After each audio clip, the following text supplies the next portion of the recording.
All right. Well, good morning or good afternoon, wherever you happen to be joining us from. For me, it's afternoon. Sarah Dandashy along here with Steve Turk, and we've got a great show today. Airbnb just made a major hire to run its hotel business, and the person that they picked says a lot about where they think they will be going. Also, we're going to be getting into the loyalty gap and why it's quietly squeezing boutique brands. And Starlink's IPO filing just revealed how deeply embedded it already is in the travel infrastructure. So, Steve, you ready for today's show? Let's do it. Yeah, bring up that energy.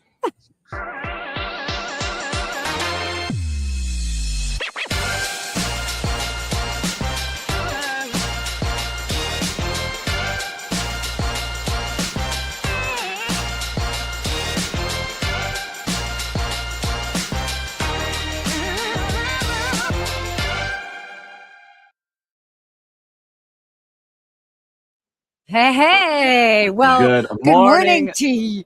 Sarah. Good morning to you, Steve. Good morning. So you're live. Where are you coming from? Because you're definitely not in your home office. Where are you? I am not. Oh, you got a little bit of a sneak peek here right behind me.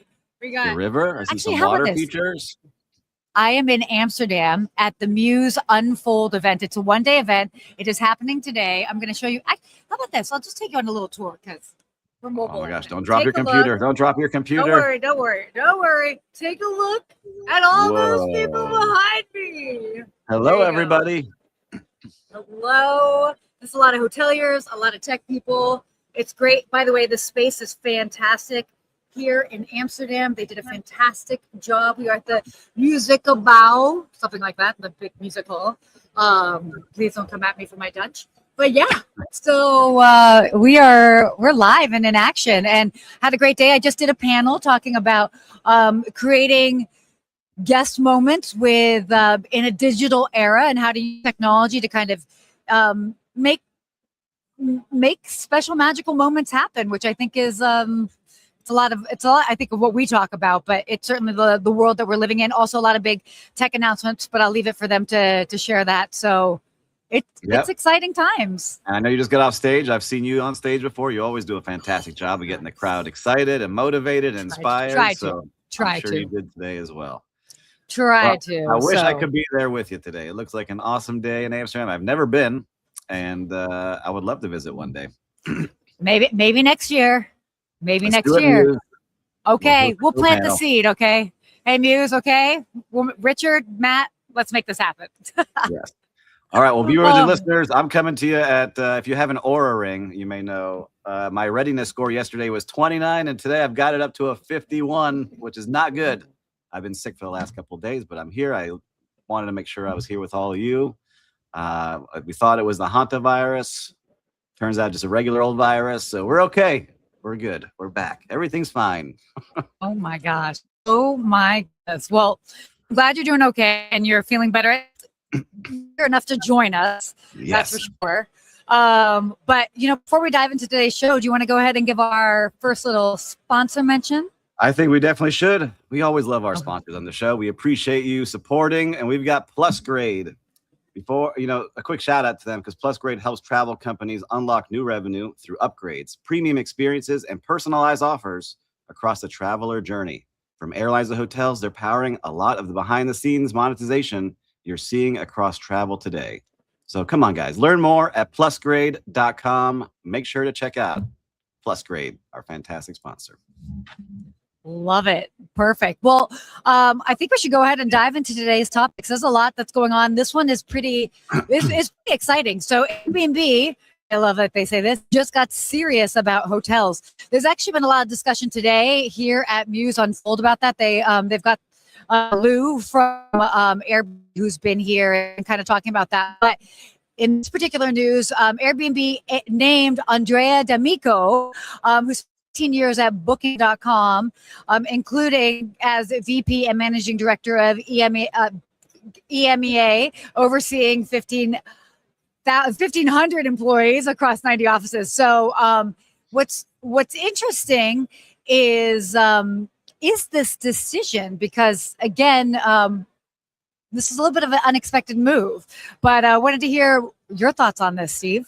Yeah, and I'm curious to hear what they were saying at Muse, if you're allowed to tell us. But look, it's not unknown that Airbnb has been trying to get into hotels more and more. They do own Hotel Tonight, which Correct. is one of those booking platforms that hoteliers love when they need to fill in last minute demand. And it's also shows that Airbnb, this is where they're going to get their growth from. They want to become that travel platform. If you've been on their website recently, you can see that it's changed a lot over the last 24 months, where they're pushing more experiences and things that you can do locally without having to book a home.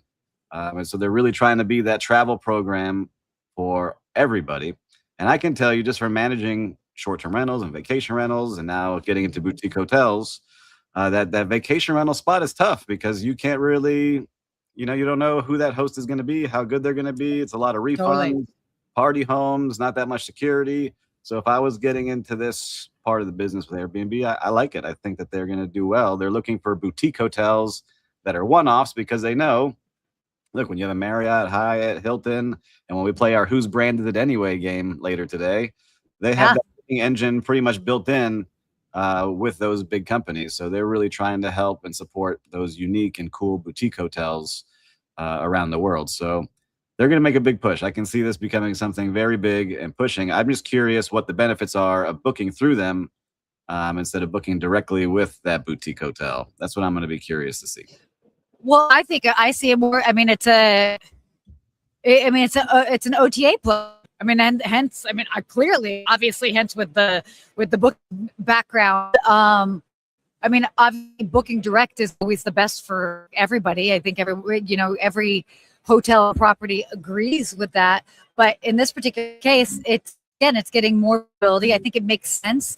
The boutique and hotels see the average Airbnb consumer or guest that would probably be more likely to go for that independent boutique route. I mean, so it's a smart, and obviously this is on the heels of, there's been several different announcements, but they're really continuing to push from Airbnb a sort of one-stop shop where you can book everything. So so I know you're cutting in and out a little bit, Sarah, which we're going to keep rolling here with you. I hear you on that. So it's going to be interesting to see, because when you book a home right now on Airbnb, right, they don't share the address with you. So you can see the area, so you can't really book directly with that home. It's harder, right? So with a hotel, like a lot of times we'll go search on OTAs. All right, I like that hotel. Let me book directly with them. And it's really hard to book directly a home through Airbnb. Like, they block you from doing certain things, from certain URLs, certain phone numbers.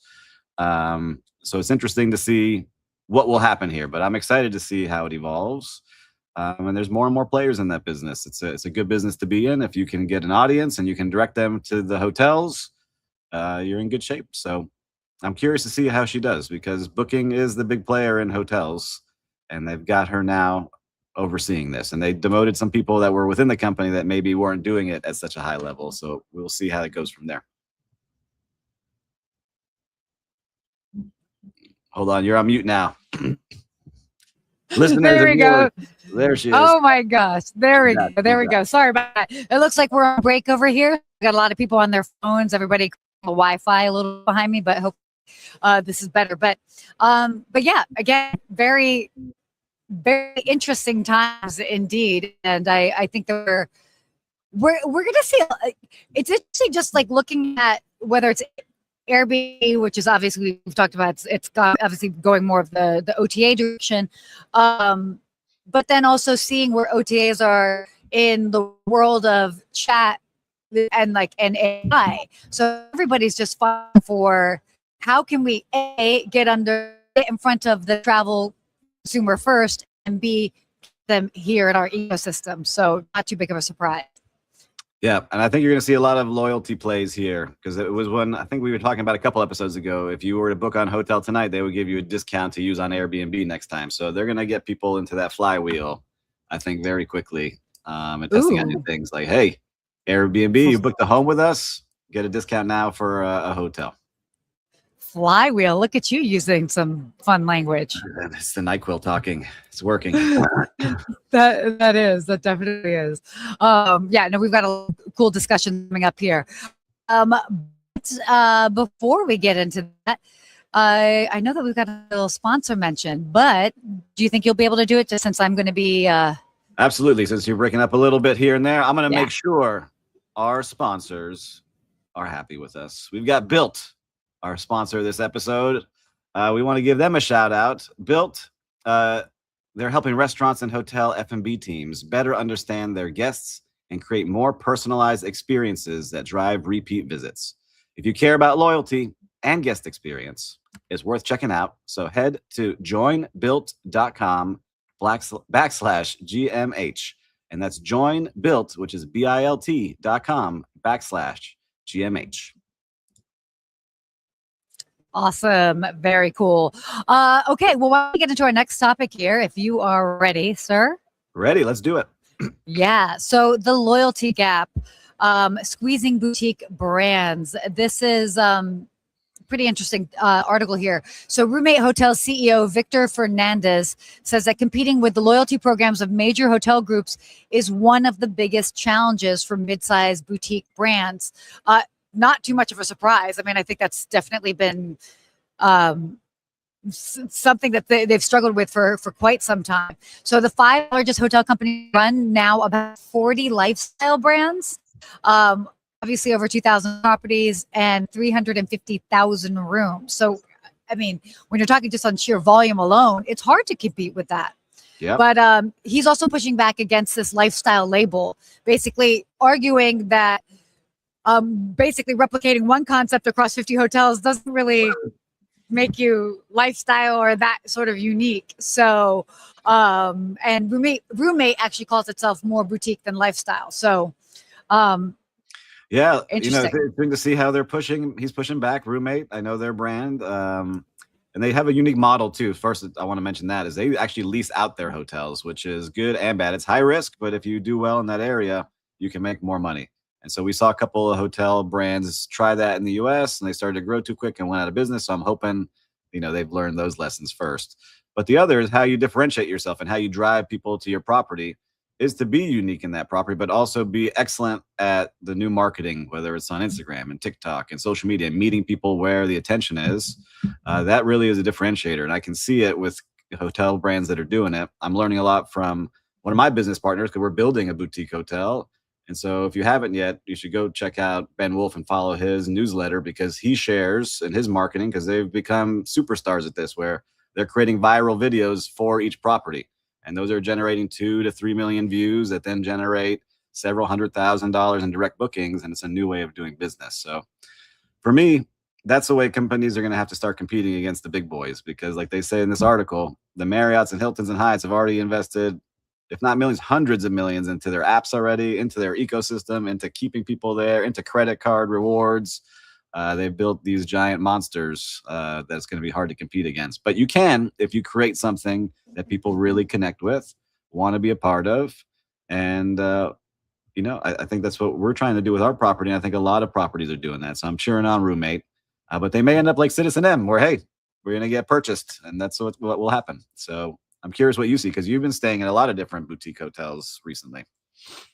Okay, I'm gonna push back on this a little bit because yes, especially social media as intimately as I do, and yes, that strategy works in really cool, really unique places. But the reality is, many hotels are lovely, but it's the wow factor of like a cool, unique boutique hotel that might be like perfectly located, really kind of integrates like the local scene and atmosphere is going to be a very different social media proposition or the chance of going viral versus maybe a property that's like, oh, wow, built into a crane and it's so unique, a once in a lifetime experience. So it is kind of hard to lump I'm going to push together. back on you now. I'm pushing back on you because if they had a Sarah Dandashy at the Ask a Concierge desk, and she was doing a weekly series.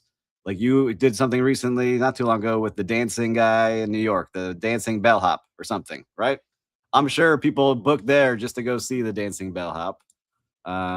So it'll be interesting to see how that continues. So I think you can find something interesting. Like there's people going to restaurants because they're putting on cool little videos and fun little things that, hey, I want to go see it. And these cool little reality shows that are a minute long. I think there's just an interesting trend coming along. So I hear you. I hear you if it's not cool and it's just a standalone place, but there's some things we could always do, I feel like. For sure, for this, and then kind of just bring it back to its part of this and like the loyalty programs, because that's obviously kind of like this. I mean, it is hard. It's always, I think that's just always a forever challenge until we're all playing in the same sandbox and the same level of loyalty and rewards points and redemption and all of that. Which the reality is that we won't be, or you could even maybe look to agnostic points like Amex, etc. But in general, as far as like the brand loyalty game, it's going to be tough for these brands. It's going to be hard, but you could do it. Cheering you on, little guys. We could do it. Let's keep going. All right. Speaking of our next topic here, how's my Wi-Fi holding up? Your Wi-Fi, I think, needs some Starlink. That's what I think you need over there. Yeah. You want to go ahead and just on this next topic? Yes, we're going to be talking about Starlink is becoming unavoidable in the travel infrastructure, and SpaceX IPO shows Starlink generated $11.4 billion in revenue in 2025 and has signed the biggest airlines, cruise lines, including United, Southwest, British Airways, Lufthansa, Carnival, and Royal Caribbean. And I'll give another one. They're working with a local company here in Miami, the Brightline train. So I've actually used it. It's very good. And I see a lot of people who are in the world of, I don't know, Will Slickers, if you have a Starlink, but I know you go out into the mountains and camping, and there's just so many different uses for it. It's just amazing to see what this company has created. And I know Elon Musk is a divisive individual and leader in the world, and company leader, but he's created something that's become the industry standard. So you travel a lot on planes. I haven't used it yet, I don't think, on any of the airlines. Have you? I have not used it. It has not been on. Actually, I don't. Been on any of the flights that I have been on, or even I don't even know that it's been on any of the cruises I've been on. I definitely need to give it a go. That's for sure. I mean, obviously staying connected to the world that we're living in today, and we can see it. You can see it now, me living it live. But it's a game changer. But what was interesting, did you this kind of made me laugh because you guys all know I'm a big Delta fan. A little bit of pushback. So obviously Delta CEO Ed Bastian ended up going with Amazon's version, their Prime internet that they're going to be putting on all of their moving forward. And oh my goodness, Elon was so salty. Like, I can't believe. It's Amazon Leo. Sorry, satellite.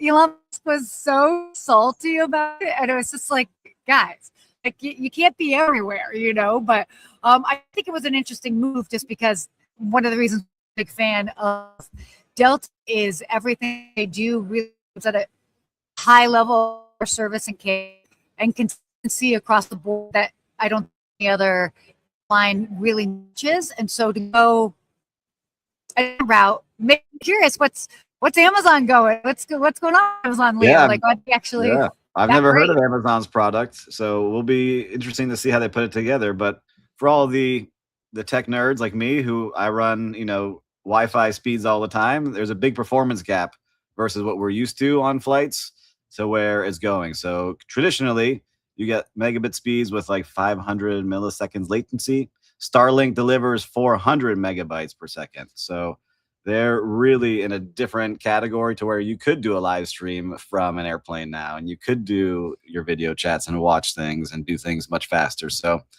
I think we're going to put it in over there in Amsterdam for you. So the next time we're there together, we can do a live show nice and easy, because I think that you're on the legacy Wi-Fi for sure over there.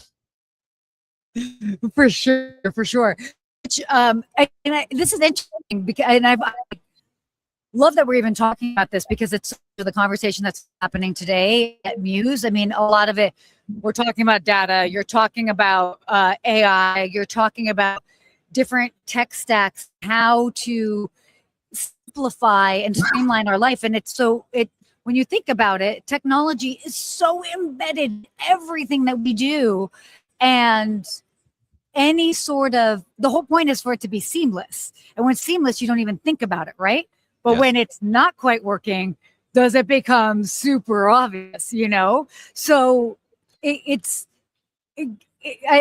just really, it's going to be interesting to see just how not only hotels, but other hospitality brands, airlines, cruises, and really continue to evolve with it, whether it's guest facing as something like just access to really good Wi-Fi, or building out a whole extra tech stack. So and using that. Yeah, it's really cool to see too, because some of these remote hospitality locations, that are on Safari and all these places didn't have Wi-Fi. Now you can have and be able to use these systems. The other part, I kind of liked when I could go on a cruise ship and be like, oh, I don't have Wi-Fi in the middle of the ocean right now, and you get to disconnect for a little while. So we're getting more and more connected, always on. So it's good to have those digital detoxes every once in a while. Totally. Speaking of detoxes, you doing okay over there? Hanging out with you all re-energizes me, but we'll see what the rest of my day looks like after this. Oh my gosh. Well, I know that we're kind of blazing through these topics here, but you ready to go into our fun topic of the day? Whose brand is it anyway? Yeah, my favorite part of the week. Whose brand is it anyway? Where Sarah and I try to guess which sub-brand or what big brand owns this sub-brand, because we talked about it earlier. There's so many brands within these companies. So let's see what we got. We don't know what we're being shown yet today. So whose brand is it anyway? Brought to you by GMH. Everhome Suites. Everhome Suites, first of all. Oh my God. Am I allowed to say this? I'm just going to say it. So first of all, when I look at these and I don't necessarily know the brand, my first thing is, what is up with that logo? It looks like a home base, like a baseball base. Is that what it is? Yeah, I can see that. Well, it also looks like a house. Logo? A house. It's a house. Everhome. Home. I get that. All right. Dude. Well, Everhome, I have no idea. I'm going to go with, hold on. What are the big brands that we always have on here? It's going to be like a European brand. I'm going Accor. You are? Accor. I don't know. I'll just go with IHG. All right. Let's see the answer. Choice Hotel. Choice. Well, then that checks out. All right. Yeah, I got to check the them brand out. Checks out. Everhome. Okay. I'm checking out their website now. Looks cool. They got some nice suites, in that budget range. We can get one right now in Ocala, Florida for $76 tonight, and get a nice little suite. So nice gym, nice little lobby area. Very cool, Everhome. All right. Well, look, I'm not feeling great. Your Wi-Fi is going in and out. I think we owe ourselves this one show where maybe we wrap a little early today. But for listeners and viewers, make sure to subscribe, to share this episode with everybody. And Sarah, thank you for coming live from Amsterdam, doing your best to work out through the kinks of a live show. You made it happen. We tried. Listen, but yeah, that's part of a live show. That's why we are the #1 show in hospitality, GMH, because we take risks and always make sure that we bring you some cool things every single week. Oh my God. Well, I have to just say, yes, chiming in. Way to go. I like the mom joke. Very good. Way to go.